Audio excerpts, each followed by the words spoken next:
Sunil Gavaskar now joins us live from Chennai. Sunil, in recent times, we've seen one of the major reasons why India has done so well in one-day cricket is because the top order has always scored them some big runs. This time, the top order was dismissed cheaply. Many would say this was probably Australia's best chance of winning then. But if they can't win despite dismissing that, top order cheaply, then do you reckon they'll find it tough most other times to beat this Indian ODI team? Well, they certainly will have to lift their game up considerably if they're going to challenge this Indian team, because what the recovery showed that India has got depth in its batting as well. Hardik Pandya played an incredible innings, and in the company of Mahendra Singh Dhoni, who's such a calming influence at the other end.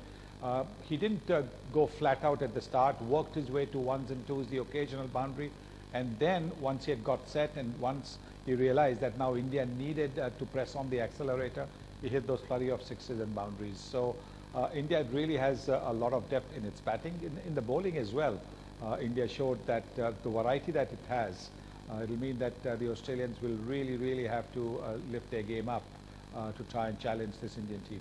Right. Saima, you say that the Australian team really needs to lift their game up, but do you see that happening? Because today, losing a hard-fought game is another matter, but the Australian batsmen look completely clueless against the Indian wrist spinners. Do you see them bring about a change in the remaining 4 ODIs?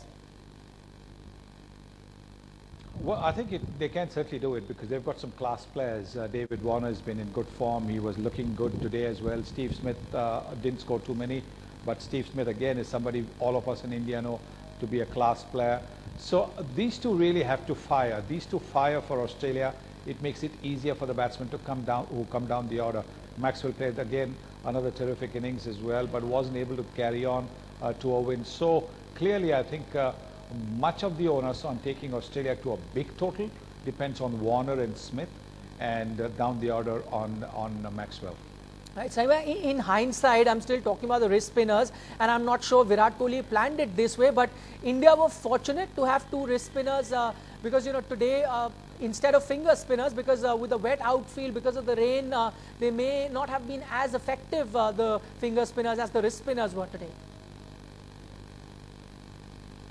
That is true, but also I think what wrist spinners do is because they slow the ball down off the pitch, it's very difficult to hit them. Yes, you might get the odd over where you get smashed for runs like Kuldeep Yadav was smashed in 1 over. But I think with Yajwendra Chahal bowling so well, I think the wrist spinners will be picking more wickets for India because they slow it off the pitch. And the Australians, who are brought up on quick, fast pitches, they like the ball to come onto the bat quite quickly, and that's not what's going to happen in India. Saima, you spoke about MS Dhoni's batting, but that captain within him still remains, even though he may not be the official captain, and it was great to see Virat Kohli encourage that as well. Well, I think the wicketkeeper is always in a very good position. The best position is the wicketkeepers. He knows exactly what the pace of the pitch is. He knows exactly how much turn is happening, and therefore he's able to guide the captain who's standing a little away as to the field placing, as to the kind of bowlers who will be effective. And I think the fact that he's been such a successful captain for India gives Virat the confidence to let him have his way and speak to the bowlers or just make those little adjustments on the field. You see that happening when before MSD crouches down, he's all the time saying the fielder, indicating to the fielder to move a little bit this way or a little bit that way. And I think that's because Virat realizes that what MSD is looking to do is trying to win matches for India. Okay. Apart from his wicket keeping, we spoke about his batting. Remarkable restraint shown by him today. No boundary for 65 balls for someone who is essentially a boundary hitter. A thing you reckon some of the youngsters in the Indian team can learn from? Well, I think you recognize the situation. You recognize that the situation needed for him to stay right till towards the end of the innings. And if he could stay till 48, 49 overs, then India would be able to get to 250. That's, I think, something that he recognized. And that is how he paced his innings.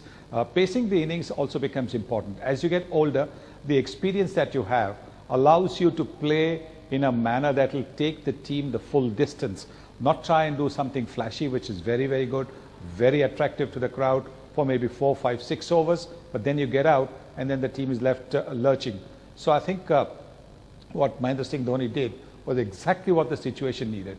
He was playing the waiting game, the ones and twos, giving Hardik Pandya, the big striker, as much of the strike as possible, and that actually tells you the maturity that India luckily has at its disposal. Okay, we'll talk about Pandya, Sunil, and his style of batting cricket. You know, with the consistency that he's showing and with the consistency that he's doing and playing such knocks, would you think that there is a method to his madness, and it's not just about, you know, seeing the ball and hitting the ball? No, I think if you have a look at his sixes, he hits them in the V. He uses the straight bat as much as possible. The one time that he tried to go mid-wicketish, a little bit of a cross-batted shot, he got out. So when he's hitting the ball in that arc, and that's his strong arc, then when he connects the ball, it invariably goes for a six. So there is a method in his big hitting. And what's important is that he played himself in. He wasn't looking to hit the ball straight away, which is often the position he finds himself when he comes into bat, when India has batted well at the top of the order, when Sharma's got runs, Kohli's got runs. Then Hardik Pandya has to come down the order maybe for 5, 7 overs, and he's got to start throwing his bat straight away.